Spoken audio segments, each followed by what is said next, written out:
A 9/11 style attack is coming any day from hundreds of Al-Qaeda sleeper cell agents ready to unleash carnage in the UK, says an ex-MI6 agent, a spy. This is breaking news from Daily Mail this morning. I've said this for years. They're flooding in people from God knows where, and we don't know the background of these people. The same thing coming to Ireland. The same thing is going to come to Ireland too, and we are going to be absolutely finished once it happens if they do not start to background check and deport people. So a former MI6 spy has claimed a new 7/7 style attack, which is where I believe they bombed the train stations in London, or a 9/11 style attack, could come any day due to the presence of hundreds of Al-Qaeda sleeper agents living in the UK. Ahmed Deen, a former member of Al-Qaeda who spent 8 years working in the Secret Intelligence Service gathering vital intelligence for MI6 and MI5, says the biggest threat to the West is the spread of Islamic extremism and Iranian influence. I'm not sure when another attack will happen, but it will happen. It's about when, okay? He says it's not about if it will happen, it's about when. Mr. Deen's risky work while a member of the terror group helped to foil significant Al-Qaeda terror plots, including one that targeted passengers on the subway in New York. Now he has shared his concerns that there could be hundreds of sleeper members in the organization in the UK and that the West is wrongly focused on Russia about the number one enemy. I've said this for years, guys. Russia is like this fall guy. Nobody even cares. Russia's going to do nothing, guys. This is insane. Now he shared his concerns there could be hundreds of sleeper cells in the UK. Mr. Deen claims Iran should be the focus of government policy to protect the British people. He says the country was responsible for hosting Al-Qaeda for 25 years, opening up opportunities for so-called sleeper cells to carry out attacks on British nationals, including fatal assaults on Brits in the UAE. That's wild. Wow. Unfortunately, I would love to tell you the world is an amazing place, but it's not. Okay, so obviously these are the attacks here. A threat like Iran needs to be countered because of the fact that they are national-sponsored terrorism. They are nations that sponsor it, okay? He predicted more lone wolf-style attacks in the future and says that although it is impossible to estimate how many attacks there may be, there could be hundreds.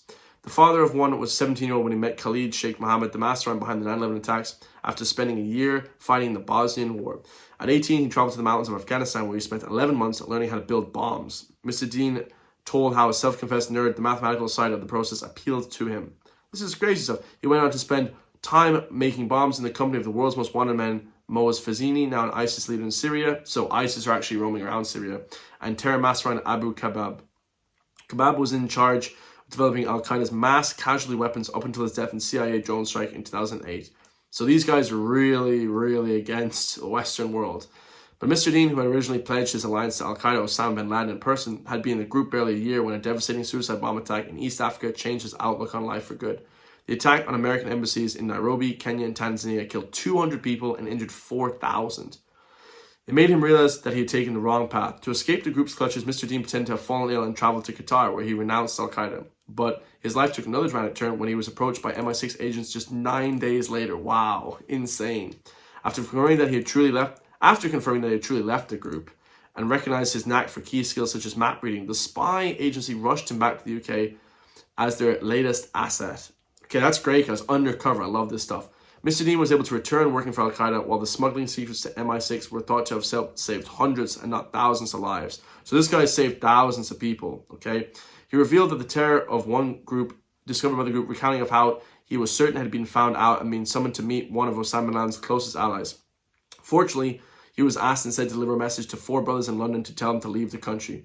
He said the message read, they must leave the country and come here before September 1st. Something big is going to happen, and we expect Americans to come to Afghanistan. A few months later, 9/11 attacks took place, killing around 3,000 people. Mr. Deen did not have any prior knowledge of these attacks themselves, okay? Because if he knew, then, the thing is, I don't believe that because literally everybody knew. Condoleezza Rice, these memos, we all knew. The CIA actually left a page down for George Bush Jr. They actually left a memo, a full transcript saying that they're going to take planes and ram them into the Trade Center. Okay, sometime in August, he got that letter, and then in September it happened. Okay, just a few short weeks later. So they knew, guys. They absolutely knew what was going to happen. Okay, so a little bit of a conspiracy, of course. While members of the group, Mr. Deen managed to penetrate ranks of Al-Qaeda and Osama bin Laden. He was swiftly in touch with MI6 miners, raced to London where he was put in a safe house and given a new name. But that's it, guys. We all know his background, his story is cool, but amazing stuff to see. But I'm telling you guys, they're expecting an attack in the Western world, and it's going to come massively, terrifyingly crazy. So The next one we have is major Islamic terrorism is prompted in major cities in the Western world to cancel their New Year's events, and citizens are furious. Paris, France, and Sydney, Australia. Chicago and New Orleans already geared up in defense to foil any plots. Deport the third world, I would say. Chicago officials are sounding the alarm ahead of New Year's Eve. Law enforcement agencies warning this week that large celebrations, including fireworks events, could be an attractive target for terrorists, saying there are no specific threats, but they are monitoring risks such as vehicle ramming attacks or the use of drones. And in New Orleans, city officials are requesting heightened security after the FBI stopped a threat targeting Border Patrol agents. Wow. Authorities say the suspect is allegedly affiliated with an extremist group known as Turtle Island Liberation Front, the same group tied to an alleged New Year's Eve bomb plot in Southern California. 4 alleged members of the group have been charged with conspiracy to use a weapon of mass destruction, providing and attempting to provide material support to terrorists, and possession of unregistered firearms. According to court documents, the defendants described plans they intended to implement following the New Year's Eve's bombings, including their plans to target U.S. Immigration and Customs Enforcement, ICE agents, and vehicles with firearms and pipe bombs to take some of them out and scare the rest of them. So these are actual threats that are put on the people. It's crazy stuff. They're literally coming here to kill us all. It's unreal.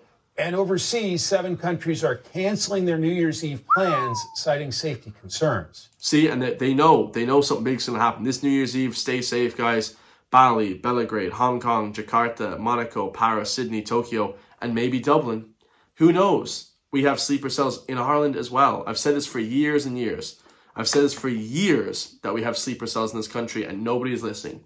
Well, after the attacks, when they take place, because we know these crazy attacks are going to take place by radical fundamentalists, psychos, then maybe the governments and the EU will listen to the mass immigration, how it's destroying the country. And in a swift change of news, you know what else is destroying the country?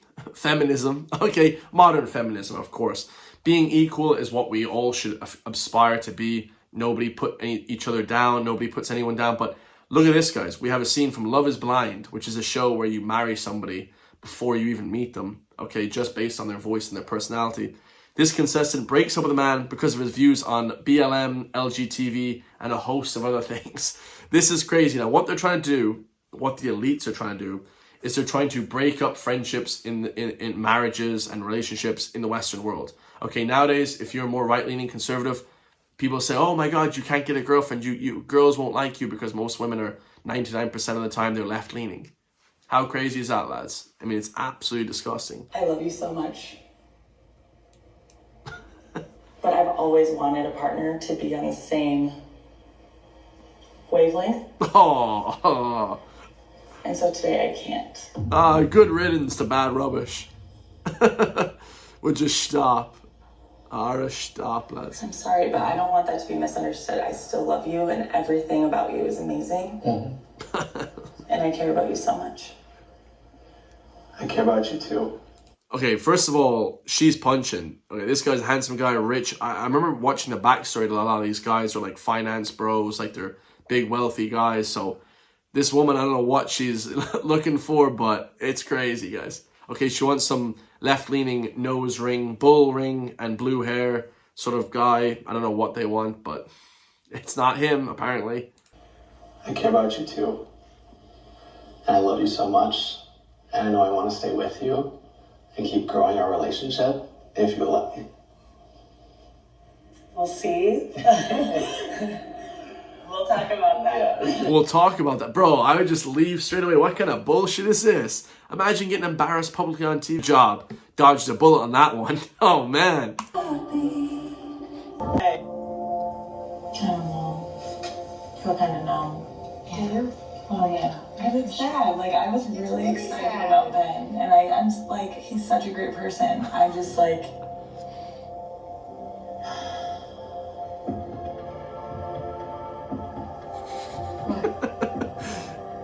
I just hope I made the right decision.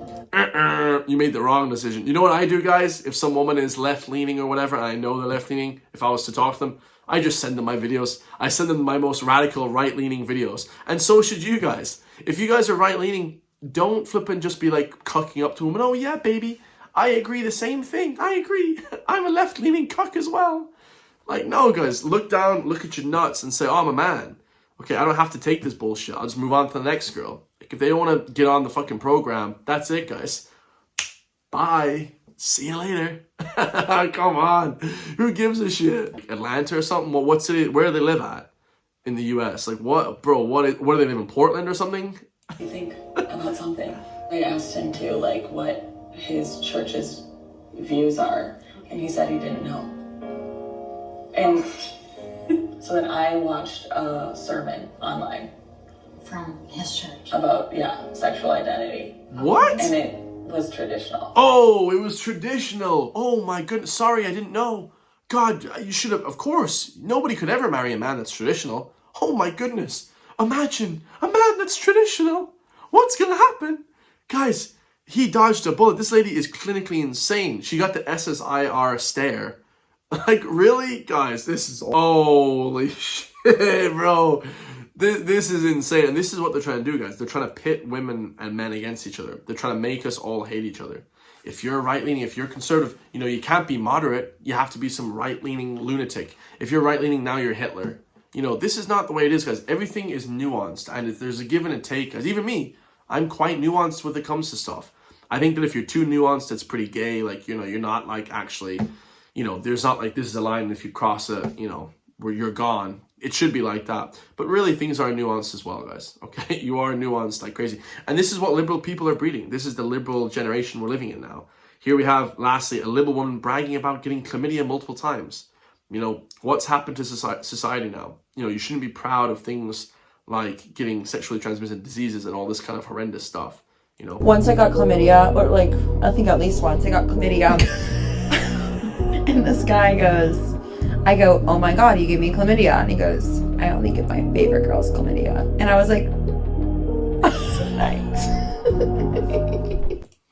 Trash hoes. All right, guys. I love you all.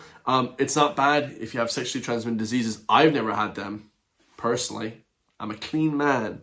But yeah, I mean, this is the kind of liberalism. And guys are the same as well. A lot of guys as well, you know, are pretty bad too. Guys, you know, are pretty bad when it comes to like a lot of this stuff that's you know, left-leaning liberal stuff. They're like, okay, well, I'm a cuck. And you know, a lot of guys are pretty left-leaning liberal as well, so it's pretty terrible. I'm not just trying to hate on women, but yeah, the guys are pretty terrible too, man. It's just, you know, they're trying to pit us against each other, and it's not good, man. You know, we should be coming together more, loving more. I love you guys all. If you want to support me, hit the join link underneath the video. Become a member today for just €3 per month, and I'll see you guys all in the next one, man. Peace.